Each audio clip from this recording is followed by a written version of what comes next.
Okay, Alana, thank you very much. The big political story today, Utah Democrats are calling on Senate President Stuart Adams to step down. It comes after a Salt Lake Tribune report that uncovered Adams had an undisclosed personal connection to a law that was changed in 2024. Jordan Tracy's been following the story for us today. He joins us live from the state capitol. Jordan, tell us all about this. It's making waves in Utah politics right now.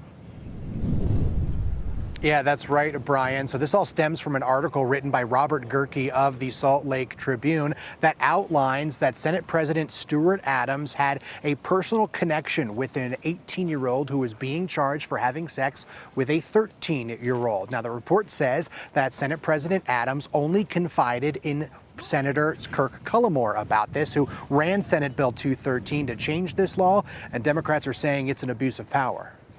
Democratic State Senator Nate Bluen is calling for Senate President Stuart Adams to resign. Citing the report from the Salt Lake Tribune, he believes Adams used his power to get this law changed. The law was changed based off of conversations that happened behind closed doors that we certainly weren't a party to, that we didn't have an understanding of, that we didn't know about when we were taking a vote on this issue. And so we shouldn't be changing the law in regards to specific individual cases. It should be based off of what is best for the entire state. Since Bluen's call, Utah Democratic Party Chair Brian King has joined the call for Adams to step down. Senate Bill 213 changed the criminal code so that an 18-year-old who is actively enrolled in high school would be charged as a juvenile for having sex with a 13-year-old and face a third-degree felony.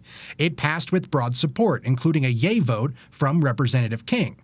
Bluen voted against it in the Senate. But Bluen says his overall issue with this situation isn't the bill on its merits. It's that Adams didn't disclose his connection to reportedly anyone other than Senator Kirk Cullimore. I think some transparency as this was going forward would have been helpful in really counteracting what we're here talking about today. If there had been an acknowledgement in the moment that this was a personal issue for someone, I think that would have probably been a whole different conversation. In the Tribune report, Adams says he didn't push for the law change and it did not impact the case he was connected to. He released a statement Friday saying, in part, Senator Nate Bluen's recent attacks exemplify misleading political grandstanding fueled by misinformation and deliberate distortions. He continued that contrary to fabricated and baseless claims, the law is not retroactive, does not alter the legal age of consent, and does not apply to incidents of rape, aggravated sexual assault, or offenses involving force, coercion, or threats.